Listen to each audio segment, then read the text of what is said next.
Okay, ಈ ಧರ್ಮ ಅಧ್ಯಾತ್ಮ ಸೊ ಎರಡು ಬೇರೆ ಬೇರೆನಾ ಅಥವಾ ಎರಡು ಒಂದೇನಾ, ಏನಾದರೂ ವ್ಯತ್ಯಾಸ ಇದೆಯಾ? ಸರ್ ಆಕ್ಚುಲಿ ಜಾತಿ ಧರ್ಮ ಸೆಪರೇಟ್, ಅದು ನಾವುಗಳು ಮಾಡ್ಕೊಂಡಿರೋದು ಬಿಡಿ. ಕಲಿಯುಗದಲ್ಲಿ ಓಟ್ ಹಾಕಕ್ಕೆ ಅಥವಾ ಏನೋ ಒಂದು ತಗೊಳಕ್ಕೆ ಬೆನಿಫಿಟ್ಗಳನ್ನ ಸರ್ಕಾರಗಳಿಂದ ಪಡ್ಕೊಳ್ಳೋದಕ್ಕೆ. ಆದರೆ ಧರ್ಮ ಅನ್ನೋದು ಸಹಜ ಧರ್ಮ. ಈಗ ಮಳೆಗೆ ಸಹಜ ಧರ್ಮ ಇದೆ, ಭೂಮಿಗೆ ಸಹಜ ಧರ್ಮ ಇದೆ, ಮನುಷ್ಯನ ಸಹಜ ಧರ್ಮ ಮಾನವೀಯತೆ. ನಾವು ಹುಟ್ಟಿರೋದೇ ನನ್ನ ಕರ್ಮಗಳನ್ನೆಲ್ಲ ಮುಗಿಸ್ಬಿಟ್ಟು ನಾನೆಲ್ಲ ಬಿಟ್ಬಿಟ್ಟು ತಾನೇ ಹೋಗ್ತೀನಿ. ಏನು ಒಂದು ಉಂಗ್ರನೂ ಇಲ್ಲಿ ಇಟ್ಕೊಂಡು ತಗೊಂಡು ಹೋಗೋಕ್ಕಾಗೋದಿಲ್ಲ. ಸೊ ಎಲ್ಲವನ್ನೂ ಬಿಟ್ಟು ಹೋಗ್ತೀನಿ ಅಂತಂದಾಗ ಧರ್ಮ ಪರಿಪಾಲನೆ ಅನ್ನೋದು ನನ್ನ ವ್ಯಕ್ತಿತ್ವದಲ್ಲೂ ಅಳವಡಿಸ್ಕೋಬೇಕು. ಸೊ ನನ್ನ ಸಹಜ ಧರ್ಮ ಏನು ಮಾನವೀಯತೆ, ಅದನ್ನ ಅಳವಡಿಸ್ಕೊಂಡು ನನ್ನ ಧರ್ಮ ಅದನ್ನ ಅಳವಡಿಸ್ಕೊಂಡು ಹೋಗ್ಬೇಕು. ಧರ್ಮ ಅಂದ್ರೆ ಕಾನ್ಶಿಯಸ್ ಆಗಿ ನೀನು ಕರೆಕ್ಟಾಗಿ ಕೆಲಸ ಮಾಡು ಅಂತ. ಈಗ ನಾನು ನನ್ನದು ನನ್ನಿಂದಲೇ ಅನ್ನುವಂಥ ಒಂದು ಅಹಂಕಾರದ ಪರಮಾವಧಿ ಇರುತ್ತೆ. ಇದನ್ನೆಲ್ಲ ತಡೆಗಟ್ಟಬೇಕು ಅಂತಂದಾಗ ಆಧ್ಯಾತ್ಮದಲ್ಲಿರುವಂಥ ಸೂತ್ರ ಏನು ಅಂತ? ಪರ್ಮನೆಂಟ್ ಅಂದರೆ ಫೈನಲ್ ಆಗಿ ದೇವ್ರನ್ನ ಅರ್ಥ ಮಾಡ್ಕೊಂಡಾಗ, ಆಮೇಲೆ ತುಂಬ ಎಕ್ಸಾಂಪಲ್ಸ್ನ ದೇವ್ರು ನಮ್ಮ ಕಣ್ಮುಂದೆನೇ ತೋರಿಸ್ತಾ ಹೋಗ್ತಾನೆ. ಯಾವುದೋ ಒಂದಿನ ನಮ್ಮ ಮನೆ ಎದುರು ಮನೆಯವ್ರು ಸತ್ತೋಗಿರ್ತಾರೆ, ಪಕ್ಕದ ಮನೆ ಸತ್ತೋಗಿರ್ತಾರೆ, ನಮ್ಮ ಅಜ್ಜಿ ತಾತನೇ ಸತ್ತೋಗಿರ್ತಾರೆ. ಎಲ್ಲ ಸಾವುಗಳನ್ನು ನಮ್ಮ ಕಣ್ಮುಂದೆ ತೋರಿಸಿರ್ತಾನೆ ದೇವರು. ಆಕ್ಸಿಡೆಂಟ್ಗಳನ್ನ ನಮ್ಮ ಕಣ್ಮುಂದೆ ತೋರಿಸಿರ್ತಾನೆ ದೇವರು. ಯಾರಿಗೋ ಹಾರ್ಟ್ ಅಟ್ಯಾಕ್ ಆಗಿ ಸತ್ತೋಯ್ತು ಚಿಕ್ಕ ವಯಸ್ಸಲ್ಲಿ ಏನೋ ತೋರಿಸಿರ್ತಾನೆ. ಚಿಕ್ಕ ಮಕ್ಕಳಲ್ಲೇ ಕ್ಯಾನ್ಸರ್ ಅಂತ ಕೆಟ್ಟ ಕಾಯಿಲೆಗಳು ಬರೋವಂಥದ್ದು, ಅವ್ರನ್ನ ಬದುಕಿಸ್ಕೊಳ್ಳೋಕ್ಕೆ ಆಗದೆ ಇರೋ ಇವನ್ HIV AIDS ಅಂತ ಕಾಯಿಲೆಗಳನ್ನೆಲ್ಲ ತೋರಿಸಿ ನಮ್ಗೆ ಯಾವುದು ಇಲ್ಲಪ್ಪ ಪರ್ಮನೆಂಟ್ ಅನ್ನೋದನ್ನ ತೋರಿಸಿರ್ತಾನೆ ದೇವರು. ಅದೆಲ್ಲ ಗೊತ್ತಿದ್ರು ನಾವೇನು ಮಾಡ್ತೀವಿ, ಒಂದಿನ ಅಳ್ತೀವಿ, 2 ದಿನ ಅಳ್ತೀವಿ, 3ನೇ ದಿನ ಅದೇ ಅವರೆಕಾಳು ಉಪ್ಪಿಟ್ಟು ದೋಸೆ ತಿನ್ಕೊಂಡು ಆರಾಮಾಗಿ ತಿರ್ಗಾ ನಮ್ಮ ಕೆಟ್ಟ ಬುದ್ಧಿಗಳನ್ನು ಶುರು ಮಾಡ್ಕೊಳ್ತಾ ಹೋಗ್ತೀವಿ ಮನುಷ್ಯರು. ಆಮೇಲೆ ಪ್ರತಿಯೊಂದನ್ನು ಪ್ರಕೃತಿ ಕೌಂಟಲ್ಲಿ ಇಟ್ಕೊಳ್ತಾ ಇರುತ್ತೆ. ಸೊ ಆ ಕಾನ್ಶಿಯಸ್ನೆಸ್ಸಲ್ಲಿ ಮನುಷ್ಯ ಕೆಲಸ ಮಾಡ್ತಾ ಹೋದಾಗ ಅವನಿಗೂ ಪರಮಾತ್ಮನ ಜೋಡಣೆಗೂ ಗೊತ್ತಾಗ್ತಾ ಹೋಗುತ್ತೆ. ಓಕೆ, ಈ ಧರ್ಮ ಆಧ್ಯಾತ್ಮ ಅಂತ ನಾವು ಮಾತಾಡ್ತಿದ್ವಿ.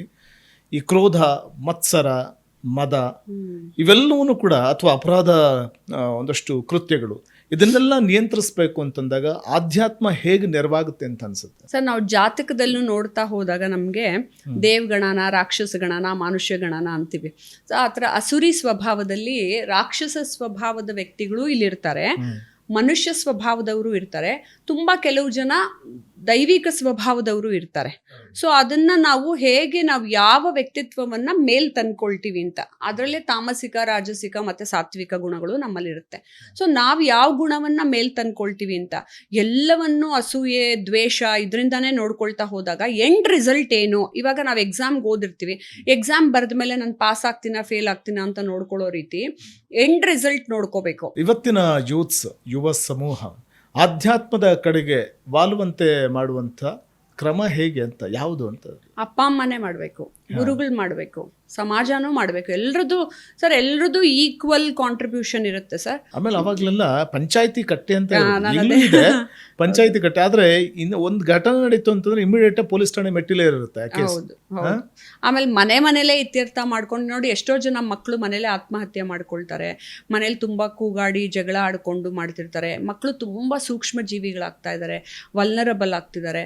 ಅವ್ರಿಗೆ ಸ್ಟ್ರಾಂಗ್ ವ್ಯಕ್ತಿತ್ವ ಇದ್ದಾಗ ನೀವು ಎಕ್ಸಾಮ್ ಫೇಲ್ ಆಯ್ತು ಅಥವಾ ಕಡಿಮೆ ಮಾರ್ಕ್ಸ್ ಬಂದ್ರು ಅಂದ್ರೆ ಮಕ್ಕಳು ಆತ್ಮಹತ್ಯೆ ಮಾಡ್ಕೋತಾರೆ. ನೀನು ದಪ್ಪ ಅಂದಿದ್ದಕ್ಕೆ ಯಾವ್ದೋ ಹುಡುಗ ಬಿಲ್ಡಿಂಗ್ ಮೇಲಿಂದ ಬಿದ್ಸತ್ತೋದ. ತುಂಬಾ ಜನ ನಮ್ಮಪ್ಪ ಕುಡಿತಿದ್ರು ನನಗೆ ಅವಮಾನ ಆಯ್ತು ಅಂತ ಹೆಣ್ಮಕ್ಳು ಆತ್ಮಹತ್ಯೆ ಮಾಡ್ಕೊಂಡಿದ್ದಾರೆ ಸರ್. ತುಂಬಾ ಏನೋ ಒಂದು ಪುಟ್ ಜಗಳ ಆಗೋದಕ್ಕೂ ಅಮ್ಮ ಬೈದ್ರು ಅನ್ನೋದಕ್ಕೆ ಮನಸ್ಥಿತಿನೇ ಬಹಳ ಸೂಕ್ಷ್ಮ ಆಗ್ತಿದ್ಯಾ. ಈಗ ನೋಡಿ, ನಾರ್ತ್ ಇಂಡಿಯಾದಲ್ಲಿ 3 ಜನ ಹೆಣ್ಮಕ್ಳು ಒಟ್ಟಿಗೆ ಸತ್ತೋದ್ರು. ಅಪ್ಪ ಬೈದ್ರು ಅಂತ ಒಬ್ಳು ಬಿಲ್ಡಿಂಗ್ ಇಂದ ಬಿದ್ಲು, ಅವಳನ್ನ ಕಾಪಾಡಕ್ ಹೋಗಿ 3 ಜನ ಸತ್ತೋದ್ರು. ಒಂದು ಸಣ್ಣ ಸೂಕ್ಷ್ಮ ಜಗಳಕ್ಕೆ, ಬೇಜಾರುಗಳಿಗೆ ಹಿಂಗಾಗೋಗ್ತಾರೆ. ಆಮೇಲೆ ತುಂಬಾ ಗಲಾಟೆ ಮಾಡ್ತಾರೆ, ನನಗದು ಬೇಕು ಅಂದ್ರೆ ಬೇಕೇ ಬೇಕು ಅಂತ ಅಂದ್ಬಿಟ್ಟು. ಆ ಥರ ಬೆಳೆಸಿರೋದು ಯಾರು? ಅಪ್ಪ ಅಮ್ಮ. ಸೊ ಮೊದಲಿಂದಾನೇ ಅದನ್ನು ತಿದ್ದುತ್ತಾ ಬರಬೇಕು. ಮೊದಲಿಂದಾನೇ ಅವ್ರಿಗೆ ಹಳೆ ಕಾಲದಲ್ಲಿ ನಮಗೆಲ್ಲ ಶಿಕ್ಷೆ ಕೊಡೋರು. ಈವನ್ ಶಾಲೆಗಳಿಗೆ ಹೋದರೆ ಕಿವಿ ಹಿಂಗೆ ಇಟ್ಕೊಂಡು ಕೂತ್ಕೋ, ಕಾಲು ಹಿಂಗೆ ಇಟ್ಕೊಂಡು ನಿಂತ್ಕೋ, ನಿನ್ನ ಕ್ಲಾಸ್ ರೂಮಲ್ಲಿ. ಆಮೇಲೆ ಅವಮಾನಗಳನ್ನು ಚಿಕ್ಕ ವಯಸ್ಸಿಂದಾನೇ ಅನುಭವಿಸಬೇಕು. ಆವಾಗ ನನ್ನ ಬಾಡಿ, ಮೈಂಡು ಎಲ್ಲವೂ ಪ್ರಿಪೇರ್ ಆಗುತ್ತೆ ಸರ್. ನನ್ನ ಸಮಾಜದಲ್ಲಿ ಮುಂದೊಂದು ದಿನ ಅವಮಾನಿಸಿದ್ರೆ, ಜನ ಬೈದ್ರೆ, ಬೇಜಾರು, ಓಕೆ ಸರ್, ಸಾರಿ ಸರ್, ಅಲ್ಲಿ ಡೆಫಿನೆಟ್ಲಿ ಡೂ ಇಟ್ ಅಂತ ನನ್ನಲ್ಲಿ ಒಂದು ನಮ್ರತೆ ಬರುತ್ತೆ. ನೀವು ಅವ್ರಿಗೆ ಅವಮಾನಗಳನ್ನೇ ಮಾಡ್ಕೊಳಕ್ ಬಿಡಲ್ಲ, ಎಲ್ಲ ತೊಗೊಂಡೋಗಿ ಹಿಂಗೆ ಫೆಸಿಲಿಟೀಸ್ ಕೊಟ್ಬಿಡ್ತೀರ.